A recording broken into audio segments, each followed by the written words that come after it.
Yeah, they will be able to, yeah. There we go. So you're back again. Okay, so we'll just carry on from where we left off. Was talking about the increased awareness amongst the suppliers that organisations use. Louise mentioned education and training, the example of Primark, and providing that level of education and training to women and men that are working for the suppliers of Primark. And it's really important. The education side of things is a real key aspect of maintaining the sustainability of global supply chain, because it's not a new concept, but it is relatively new still, and a lot of individuals, but then a lot of organisations are not necessarily aware of how important this is, and also how important it is that they play their part. Similarly, as for us as individuals, really, we perhaps think, you know, what difference can I make as one person? But if we all make that one change that we might make, for example, taking our clothes to H&M, buying from Vinted, other initiatives may include what is it called? Is it on World Earth Day, where we're all supposed to turn off our electricity? Yeah, we're all supposed to turn off our electricity for an hour in the evening.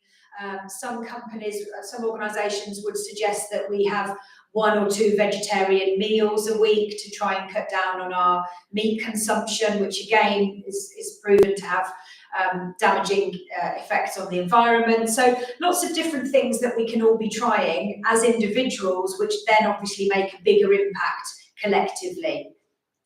So education maybe is one of the key aspects of this sustainability, of these sustainability initiatives, making sure that there is that level of awareness out there, both for the consumers, but also for the organisations and the people that work with them. And tying in with that, a lot of businesses these days, they will work very closely with their suppliers, doing audits and implementing these types of education programs to make sure that they are aware and to make sure that what they say is happening in their factories is actually happening. Because I mentioned the example earlier of Nike, that business practice was going on for some time before Nike had that awareness of it actually happening. And obviously it did cause them some reputational damage. The good thing is that you know, there is that level of awareness and level of education out there. So I said at the beginning we would look at a couple of examples. The first one being Apple, which I've chosen really because most of you, I imagine, either have a smartphone, which is probably an iPhone, or just a smartphone in general. And Apple, as many other smartphone manufacturers, have a very complex global supply chain. So various elements of their supply chain are done in different countries. We're all aware of exactly what they do. So they produce electronic devices, but the devices are made in different countries. The components that make the devices are made in different countries. So obviously all of these different parts coming from different places. The design of the product is done in California in the States, but then millions of people in more than 50 countries are all contributing to the actual manufacture of their products. So the iPhone, the MacBook, lots and lots of different products that they produce. The manufacturing stage production facilities are based in Asia and Europe. Some you may already be aware, but some of Apple's competitors actually produce some of the parts that go into making the Apple iPhones. So Samsung being one of them, based in Taiwan, China, Japan, South Korea. All of these parts then need to be shipped as iPhones, once they've been made, need to be shipped to the end retailer and the distribution channels that sell the products then to the final consumer. I've got a couple of examples there. So you've got the camera and the glass screen that's built in Japan, parts of the battery is built in China, and the location tracker is print, which is why why this is such a big topic. The other thing to say about Apple is that they aren't roses. Updates coming through on a regular basis, and they were accused, not just by France, but other countries as well, of building an end life through their software updates to the product itself.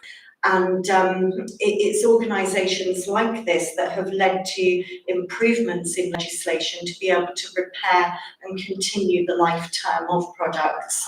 But as I say, in France, there is legislation against this practice. So again, bringing it back to sustainability, there are issues in every single supply chain. I would challenge anyone listening to this to find the perfect product, even those with a wonderful ethical backstory. Yeah, I mean the 2 years planned obsolescence tied in there very nicely, didn't it, with the new iPhones that then kept being launched. But yeah, you certainly start to notice after 18 months to 2 years that your iPhone is failing and it needs that update. Yeah. So various challenges are faced in managing their supply chain, their energy consumption. Some huge statistics really here to look at. So 197 million terajoules of energy in 2019, huge amount. And obviously it's something that Apple needs to be aware of, that they are using that huge amount of energy in terms then of their footprint on the planet. You know, they need to be doing certain things to try and offset that use of energy. Louise talked earlier about water consumption and the example of Coca-Cola. We also have a huge amount of water being consumed and used in the manufacturing process at Apple. So 238 million cubic meters of water, which is just astronomical really in terms of the volume of water that is produced. And again, it's coming from the manufacturing plants and suppliers. So every time a new phone is manufactured, it's using a huge amount of water and energy. And obviously, you know, we don't have an infinite supply of these resources. So Apple have luckily undertaken various initiatives to try and reduce their energy consumption and reduce their water consumption. They've also considered the working conditions of their employees. So they've had to address the report of poor working conditions, low wages and long unsociable working hours for their suppliers and the workers at their suppliers. Again, like I mentioned, a lot of their suppliers based in Asia, and similarly really with Nike, some of these practices were going unreported, unnoticed, and you know, organisations were perhaps turning a bit of a blind eye. But that can't really be the case anymore, and it isn't the case anymore. And a lot of these practices have been highlighted as being bad practices. So a lot of work has had to have been undertaken to try and correct what was going on. So Apple have worked hard, slide, to try and reduce their carbon footprint, to reduce the poor working conditions that their employees at the suppliers were being subjected to. They are trying to source recycled and renewable materials to try and, again, reduce their carbon footprint. One of the things that Apple have also done is that they've introduced trade-in. Now, this is actually quite a new initiative from Apple, because ultimately they wanted customers to buy a new phone every time a new iPhone was launched. You can now take your old Apple iPhone and trade it in for credit towards a new one. So at least they are trying to reuse some of the components from old phones in research and the manufacturing of new phones. They are trying to use low carbon shipping methods, so sea, rail and electric vehicles. So again, just another initiative to try and reduce their carbon footprint. They are one of the organisations that has a target. Theirs is by 2030. They want to be 100% using renewable electricity. And again, they're working extensively with their suppliers so that their suppliers are also doing the same. And interesting that I read about that they are the majority of their packaging for all products, not just the iPhone, is fibre-based. So again, looking to reduce their plastic use and making sure that the packaging that they use can be recycled, reused. The second example that we looked into is, or that we have been looking into, is Marks and Spencer. And I chose this really because they are a UK-based retailer and obviously a different product to Apple. Again, a lot of their products are produced in Asia. So a lot of their clothing and home products are sourced from factories in Bangladesh, China, Cambodia, Vietnam, Sri Lanka and Turkey. But M&S promote on their website that they are working very heavily and very closely with their supplier base to ensure that the people that work in those factories in those countries are treated fairly, that they have good working conditions, they are paid a fair wage, and that all human rights are respected. And it's something that M&S are very proud of and continue to work on. Also looking to reduce the waste that is produced within their manufacturing processes, to try and improve the lives of the workers of M&S and animal welfare side of things. You may have seen when you go into local M&S that they now have handbags that previously were leather handbags, and now they have handbags on the shelves that say vegan. They are also very they're also very supportive of plant-based diets. So again, just trying to reduce meat consumption and promote, what's the word? Fair farming, the fair agricultural industry. So low carbon farming, again linked to the plant-based products. All of the M&S food shops now have a huge range of those products. And it's just another aspect really of Marks and Spencer's sustainable supply chain management. So that's really the actual content that we have prepared for you for today in terms of sustainable supply chain management and exactly what that means and the examples that we've given. I'm going to hand over to Louise now, who's going to talk to you about the specifics of the business management degree programme, what you can expect if you do join us as a student here, and exactly what's involved on the course. Thanks, Deborah. I just want to say that what you've heard here today, the content delivery, we would never normally stand and talk for that long. One of the key things about studying here at Northampton is we love to get you involved. Unfortunately, we're not with you and we can't interact with you, but a typical exercise might be that following a series of questions, you could come up with a group presentation of your own example of how companies are being sustainable and perhaps recommendations on how they can improve. But we have managed to give you some academic theory and underpinning to this important topic. You now know the triple bottom line theory, and you have hopefully a better understanding of the circular economy concept and thinking. And if I was to sum up what we've just gone through, I would say that for any business, every decision in every department by every employee should always have in the back of their minds, is this right? Is this responsible? Is this ethical? Is this sustainable? And if you think with that mindset in business today, then we do have a really strong chance to not only prevent further damage to our environment, but hopefully reverse it as well. So I just wanted to add that in as a bit of a summary before going into the nuts and bolts of how the degree looks.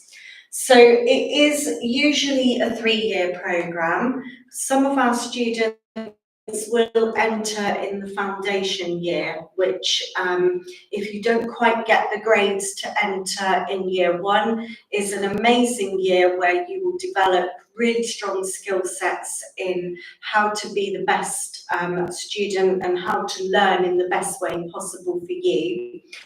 And it also has some persuasion towards the subject that you're studying as well. So you would get an early foundation of business prior to starting the main degree.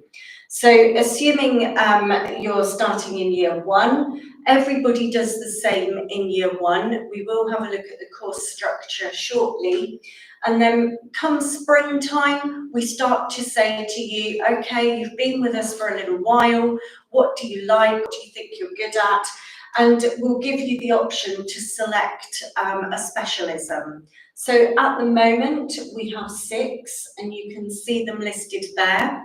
If you choose a specialism, you will take 2 modules in year 2 and 2 modules in year 3 that follow that specialist subject area.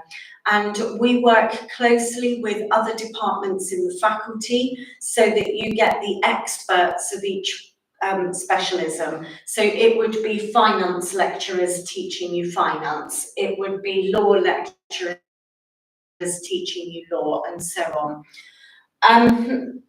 We have got opportunities for you to work with real world projects. So we do this a little bit in years 1 and 2, where we start to build your confidence, and we look at things like experiencing company visits or having guest speakers coming in, and your project or your tasks would be around your understanding of that particular experience.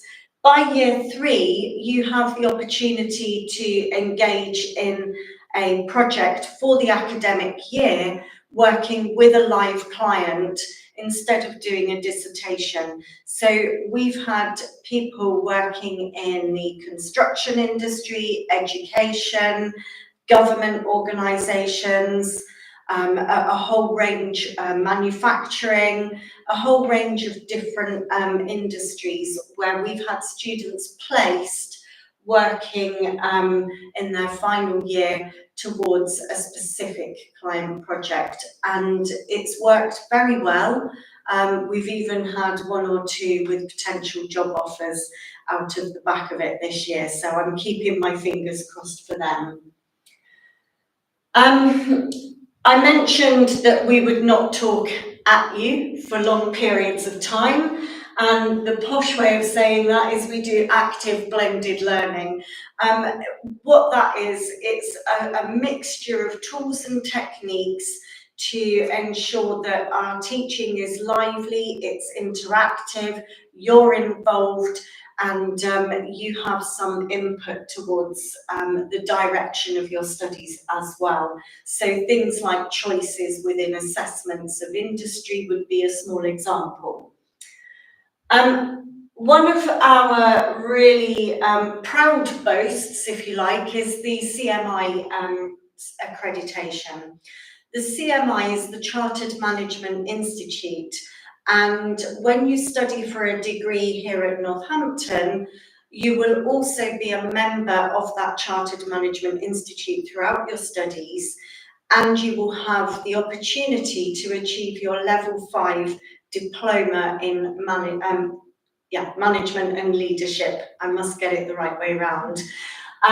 What that basically means is that you get 2 qualifications. You get your academic degree and you get a professional qualification in management and leadership. And although other universities do have similar offers, I think when you do the research, you'll find that most are offering the certificate rather than the diploma, which is a higher credit valuation. So it's a weightier achievement. That's at no additional cost, and the learning is embedded in your main course, so it's an absolute win-win. Between years 2 and 3, you might choose to take a year out and work in industry. And we have a fantastic team of people to help you to secure a placement if that's what you would like to do. We find that students who do the year in industry come back and they generally perform really, really well in their final year, because having that industry experience enables them to apply their experience to that higher level of learning that comes within the final year. We are a coursework-based degree programme. We like to get you involved in coursework activities for your assessments so that you can build a toolkit of skills in order to take forward to employment. So whether it's looking at presenting the way we are now, whether it's looking at creating podcasts, marketing materials, building websites, we do a wide range of different activities. And we also do a little bit of report writing and things too, don't we? So we have a wide range of ways in which we assess you. Mostly it's individual coursework. Sometimes there is group-based coursework as well. So this is the structure of the whole programme in brief. Across the top in red, that's the year 1 syllabus. So each of those titles is the title of a 20 credit module. We start in semester 1 with Global Business in Context, which looks at the external environment, Work, Business and Change, which examines the internal environment, and Principles of Management, which starts to get you thinking about what it is to be a manager and how to be a good leader. In semester 2, we look at the digital professional, where we do an evaluation of your competencies in a range of digital skill sets designed for the workplace. We know that you are very digitally literate by and large, but how many of you have pushed your boundaries when it comes to professional skills development in the digital arena? We look at finance and financial systems. Arguably, every good manager or leader will need to have a reasonable understanding of how company finance. So everybody gets a foundational knowledge in that area. And then finally, we have consumers, markets and entrepreneurs. So these are marketing-based module, but underlying the module is the focus on how does an organisation add value to its offering its consumers. And that can be right the way through the whole organisation, from design to after sales. I won't go into so much detail looking at year 2. What you see in pink, those first 3 modules, everybody will study. Let me not wish to take a specialism if you change according to the specialism that you've chosen. The combination across semesters is variable, but usually you would do 1 big module, these first 2, and 2 smaller modules in semester 1, and then 1 big module, 1 smaller module in semester 2. There's your optional year in industry, and there at the bottom you've got again a set of core modules. Business Futures is one of my favourites. We work really hard on helping you to secure, if not your graduate role, certainly the skill sets, from networking to presenting yourself in an interview to actually deciding exactly what you want to do and how to get it. So there's a lot that goes into the Business Futures module that thinks about soft skills development as well as some of the more practical how to get that great job. And we've had great fun taking coach loads of people down to the Great British Business Show, where we've done networking, skills development, and thinking about our emotional quotient as well, and how well we come across and interact with people. Leadership skills for social impact is really about how you can present yourself as a strong leader and manager in the workplace. And then you get to choose between a traditional dissertation or a project. Finally, you've got the modules that you would take if you're on the main pathway, the main programme, or your pathway specialist modules. So it's quite a set structure, but there is flexibility within that in order to carve out your specific direction as you get to know your areas of expertise and interest in your studies with us. So we really hope that you are interested. You can still apply for September. We have got a healthy number of people who say they want to come and study with us, so you'll be in good company, I hope. And we do have an email address if you have any questions. And if you go to our website, you'll be able to find out more specifics around the course, the modules on the specialist pathways. You'll even get a bit of a bio of some of the programme team and who we are, sort of in terms of who would be teaching you if you choose to come and study with us. We hope you enjoyed hearing about our university and our programme, and a little bit about the content that you might learn, although at a slightly more enhanced level, if you come and join us. Thank you. Thank you.